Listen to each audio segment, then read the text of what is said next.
안녕하세요. 이런 말도 안 되는 이야기를 제가 해야 되는 것부터가 없지 않아 수치스럽습니다. 어쩌다가 이런 일들이 얽혀서 제 인생이 파탄까지 나오게 되었는지 지금 생각해도 어이가 없습니다. 먼저 아내는 만나게 된 경위를 말씀드리자면 제 나이 30대 중반에 접어들어서야 지금의 아내를 만나게 되었습니다. 아내는 저보다 9살이 어린 20대 중반의 여자로 알던 여동생이 후배라고 하더군요. 저보다 9살이나 차이 나서 저는 처음에 여자로 인식도 못했었고 그냥 알던 여동생과 오랜만에 만나 술자리를 하던 도중 마침 근처에 있다던 아내가 이곳에 오고 싶다고 합석하게 되면서 얼떨결에 우연히 소개를 받게 되었습니다. 저는 첫 만남 이후에도 너무나도 많은 나이 차이 때문에 여성으로서 인식은 하지 않으려 했으나 아내가 오히려 저한테 적극적으로 그 자리에서부터 전화번호를 받아가더니 그 이후 매일같이 연락이 오더군요. 저도 바보가 아닌 이상 아내가 저에게 마음이 있다는 걸 알게 되었고 그 뒤로 데이트를 하게 되면서 자연스럽게 연인으로 발전하게 되었습니다. 제 나이가 부담되지 않냐니까 부담되었으면 진작에 연락도 안 했을 거고 아저씨처럼 느껴지지도 않고 남자를 느껴졌다던 아내 그런 어린 아내지만 생각이 좀 남다른 성숙한 매력이 있었고 그렇게 만나게 되다 보니 행복해하는 저를 발견할 수 있었습니다. 처음 연애할 때만 해도 나이 차이가 많이 나서 솔직히 결혼까지는 생각하지 못했었습니다. 1년가량 연애를 했을 무렵 아내의 집 사정에 대해서 듣게 되었습니다. 특히 아내의 집안 이야기를 듣고는 좀 더 위화감이 들었습니다. 평범하게 직장생활 하시던 우리 집보다 훨씬 잘 살던 아내 장인어른은 사업을 하신다고 하더군요. 자식이라고는 장녀인 아내와 9살 터울의 처제 한 명이 있었거든요. 그래서 저는 아내 보고 처제랑 왜 이리 나이 차이가 많이 나? 늦둥이네 했더니 고민하던 표정을 지었다가 아내에게 한 말은 사실 아빠가 재혼한 거고 재혼한 엄마와의 사이에서 낳은 배달은 이복동생이라고 하더군요. 그래서 상처가 있었구나 싶어서 더 이상 깊게는 묻지 않았습니다. 저도 이제 30대 중반이 되고 후반으로 접어들어 가려 하니 집에서는 아직도 만나는 사람이 없냐며 계속해서 선자리를 보여주려 했었고 어쩔 수 없이 저는 현재 사귀고 있는 여자가 있다고 말씀을 드렸습니다. 그전까지만 해도 아내랑 결혼을 할 수 있을까? 긴가민가 했지만 저도 다니던 회사가 나쁘지 않았고 연봉이 나름 낮은 편은 아니었기에 정 안되면 제가 이 어린 아내를 먹여 살리면서 처가 도움 없이 같이 살까 고민도 했었습니다. 아내에게 집에서 계속해서 결혼 압박을 준다고 하니까 아내는 대수롭지 않게 그런 결혼해야지 뭐 프로포즈는 언제 할 거냐고 되묻더군요. 진짜 나랑 결혼해도 괜찮냐니까? 그럼 결혼하기 싫은 남자랑 사귀냐던 아내 결국 그런 고마운 아내와 결혼을 하기로 하고 상견례를 하기 위해 처가댁에 인사를 가게 된 날 저는 깜짝 놀랄 수밖에 없었습니다. 저랑 나이 차이가 거의 안 나 보이는 여자가 있더군요. 그게 바로 장모님이었습니다. 재혼이란 이야기를 들었지만 정말 밖에 저랑 같이 나가서 돌아다니게 된다면 부부라고 해도 어색하지 않을 정도로 저보다 어리게 보이시기도 했죠. 오히려 장인어른과 장모님이 부녀처럼 보일 정도였습니다. 장인어른은 저에게 나이게 너무 차이 나는 거 아니냐는 말에 장모님이 장인어른의 옆구리를 찌르면서 우리 나이 차이를 생각 못하고 사위한테 무슨 섭섭한 말을 하냐 하는데 그냥 느낌이 저보고 사위라고 하는데 너무 어색한 느낌이었습니다. 그러면서 말씀이 없으신 장인어른 대신해서 제게 이것저것 물으시던 장모님이셨죠. 저는 어색했지만 그래도 아내의 새어머니인 장모님에게 깍듯이 대했었습니다. 그리고 처가댁에 인사를 드리고 난 후 아내와 데이트를 하며 조심스럽게 장모님 연세가 어찌 되냐고 물었더니 올해로만 40살이라고 하더군요. 진짜 어리게 보인다고 하니까 아내게 기분 나빠하면서 다 아빠 돈으로 성형외과랑 피부과 덕지덕지 발라서 저런 거라고 장모님 이야기를 하는 것 자체를 아내는 엄청 싫어하는 것 같아서 저도 더 이상 장모님에 관해서는 아무 말도 묻지 않았습니다. 그런 제가 눈치 보는 게 느껴졌는지 아내는 저한테 말하길 눈치챘지만 새엄마랑 나는 그렇게 사이에 좋은 것도 아니고 아빠가 새엄마는 바람이 나서 친엄마랑 이혼하고 친엄마도 끝내 다른 남자랑 결혼할 거라고 했었다고. 근데 친엄마는 딸 데리고 결혼하는 거 아니라고 나보고 아빠한테 가라고 해서 아빠 밑에서 자란 거랍니다.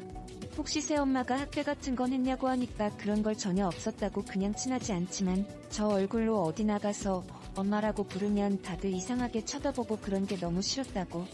새엄마가 들어오던 당시에 나이가 24살밖에 안 되던 지금의 자기보다 어린 나이였고 자기가 중3 때 본 여자라 엄마라기보다 좀 자네 같은 느낌도 강하게 된다고 애초에 내 나이 때도 남자로 느끼고 남편으로 생각하는데 오빠가 동갑내기처럼 생각할 정도면 자기도 그런 느낌 안 들겠냐며 말하더군요.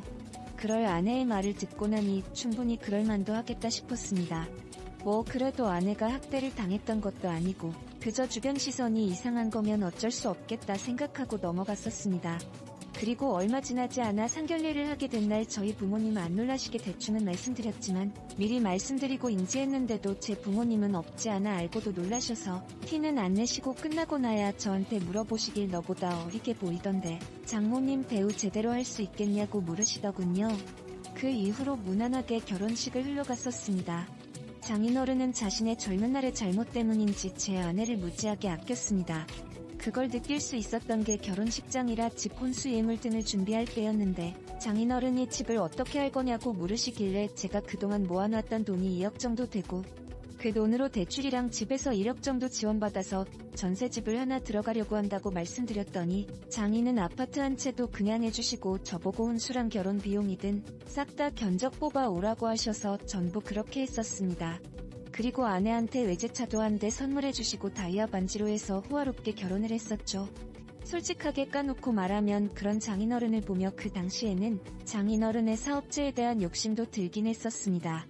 하지만 그 뒤의 생활이 제 인생을 이렇게 이끌고 갈지 저는 꿈에서도 상상을 못했었습니다. 결혼을 하고 처음 사위로서 장인 장모님을 찾아뵈러 가게 된 날 저는 그냥 빈손으로 갈 수가 없어서 나름 비싼 선물들을 사들고 찾아뵈었더니 장모님이 너무 좋아하시며 이 은혜를 갚아야겠다고 호들갑을 떨어지더군요. 앞으로 더 잘해야겠다는 말에 자주 보자던 장모님 저는 그게 그냥 의뢰하는 말로만 생각했었습니다. 그렇게 며칠 뒤에 장모님이 갑자기 저의 회사 앞에 찾아오신 거였습니다. 여기까지 어쩐 일이냐며 퇴근길에 장모님을 만나서 저희 집으로 모시고 갔고 아내는 신호를 방해받는 게 짜증이 나는지 장모님이랑 제 앞에서 대놓고 좀 심하게 말싸움을 하더군요. 결국 장모님은 우리 앞에서 울면서 저보고 집까지 좀 태워달라고 밤에 무섭다면 징징대니까 제가 뭐라 말하기가 애매해 아내한테 눈치를 주니 아내는 짜증난다는 듯 새엄마는 항상 저런다며 저보고 태워주라고 하더군요. 저희 집에서 장인 댁까지 거리가 40분 정도 걸렸는데 밥도 못 먹었고 차도 막히던 시간이라 연신차 안에서 장모님이 배고프다고 징징거리더군요. 진짜 장모님이랑 있는 건지 여자친구랑 있는 건지 구분이 안 될 정도였습니다. 그리고 장모님은 장인어른께 전화해서 딸 집에 갔었는데 구박받고 쫓겨나서 밥 한 끼 못 얻어먹고 사위도 밥 안 사준다며 우는 소리 하니까 장인이 저한테 전화를 바꾸더니 지금 장모 차별하는 거냐고 밥 한 끼 안 먹이고 쫓아내냐고 장모 소홀히 대하면 용서 안 할 거라며 호통치는 바람에 어쩔 수 없이 아내에게 말을 하고 둘이서 저녁을 먹으러 갔습니다. 장모는 분위기 있는 레스토랑 이름을 이야기하며 꼭 거기서 밥 먹고 싶다 하시더군요. 그래서 장모님의 말씀해주신 레스토랑을 찾아가 보니 위치가 장인어른 댁에서는 더 반대편에 있는 곳이었습니다. 그때부터 이상하게 느낌이 좀 이상했지만 이미 제 손을 떠났던 일이라 장모님을 모시고 간 레스토랑은 독특하고 은밀하게 룸 형태로 되어 있던 공간이었습니다. 그 은밀한 룸방 중에 한 곳에 들어가 와인까지 시키시면 음식을 시키던 장모님 그러면서 아내와의 생활은 어떠냐는 듯 묻더니 저에게도 와인은 권유하시길래 저는 괜찮다고 모셔다 드려야죠 라고 하니까 혼자서 와인 한 병을 거의 다 마시더군요. 그때부터 저한테 말하는 수율 너무나도 셌습니다. 아내와의 잠잘 때 관계에 대한 이야기부터 요즘 장인과 관계를 못하니 힘들어서 남자가 생각난다는 등 직감적으로 이 여자가 날 남자로 유혹하고 있다는 걸 느꼈습니다. 제가 아무 대답도 안 하고 가만히 있자 장모는 민망한지 웃으면서 농담이었다고 이제 일어나 자고 조금 취하신 것 같다니까 일부러 비틀거리면서 저한테 안기더군요. 그래서 어쩔 수 없이 장모님을 부축해서 차에 태우고 집에 모셔다 드리는데 갑자기 제 손을 잡더니 운전하고 있는 저의 볼에다가 입을 맞췄습니다. 제가 기겁하며 왜 이러시냐고 말을 하니 정말 몰라서 그러냐고 우리 둘만 조용하면 아무도 모를 거라는데 모르긴 뭘 모르냐고 하고는 밀어냈지만 계속해서 운전하는 저에게 입을 맞추고 난리를 쳐서 중간에 차도 세우고 화도 내보고 있지만 막무가내였습니다. 결국 억지로 집에 내려다주고 오늘 일은 술 취하셔서 그런 걸 알겠다고 말을 하고 집에 돌아가는 내내 아내에게 이른 말이야 될지 아니야 될지 고민했습니다. 결국 아무리 고민해봐도 말을 하면 안 될 것 같아서 아내에게 말을 하지 않았습니다. 그 이후로도 장모님의 유혹은 계속해서 이어졌습니다. 심심하면 회사 앞을 찾아온다든지 문자를 보낸다든지 본인 옷을 새로 샀다며 사진을 보낸다든지 제가 아무 말도 안 할수록 갈수록 심해졌고 급기야 저는 장모의 전화번호를 차단하자 극단적으로 집까지 찾아왔더군요. 적어도 아내 앞에서는 조심할 줄 알았던 장모님이 저희 집에 아내가 없는 틈에 찾아와서는 귀에 대고 말하길 네가 안 넘어가고 버티나 보자며 내가 말 안 한 순간부터 너는 이미 공범이라고 너도 그니 바라는 거 아니냐며 저한테 막 안겨들고 달려드는데 그런 장모님을 밀쳐내고 한참을 실랑이를 벌이는 동안 아내가 그때 마침 들어왔습니다. 아내는 그 모습을 보자마자 저의 뺨을 때리며 대체 뭐하는 더러운 짓이냐며 화를 버럭 내더군요. 저는 아내에게 보면 모르겠냐고 내가 아니라고 했더니 장모는 작반하장스럽게 자기를 탐하려 했다며 오히려 더욱 피해자 행실을 했고 저는 그동안의 대한 내역들이나 사진들을 장모의 번호를 차단하면 모두 삭제했던지라 답답하게도 증거를 내세울 게 하나도 없었습니다. 아내는 눈이 뒤집어져서 제 말을 듣고도 뭐가 맞는지 믿지 못하는 눈치였고 장인어른은 절 폐륜이라며 욕을 하고 있었습니다. 결국 일은 제가 생각한 것과 다르게 흘러가게 되었고 제가 범죄자인 것처럼 흘러가고 아내는 그런 저를 못 믿으며 제가 이유를 설명해도 아내는 찔리는 게 없으면 도대체 왜 그 증거들을 삭제했겠냐고 난 이 말도 도저히 못 믿겠다고 하더군요. 결국 저희 부부 사이는 순식간에 파탄나고 장인은 자기 아내만 믿으려는 눈치라 누구 하나 제 편이 없었습니다. 그러다 삭제된 메시지도 복구가 된다는 걸 친구가 말해줘서 알게 되었고 모든 메시지를 복구하고는 오해를 극적으로 아내에 풀 수 있게 되었습니다. 하지만 저의 오해는 풀린 반면 이제는 아내와 장인과의 관계가 파탄났을 정도로 너무 멀리 갔고 장모랑 장인도 이혼 소송 중이고 장인은 여전히 저를 자기 아내를 뺏은 상간남 취급을 하십니다. 저랑 아내는 그 일 이후에도 관계해보기 쉽게 되지 않았고 끝내 아내가 집을 나가 장인 집으로 돌아가고 최근에 저한테 연락이 와서는 이혼하고 싶다고 하더군요.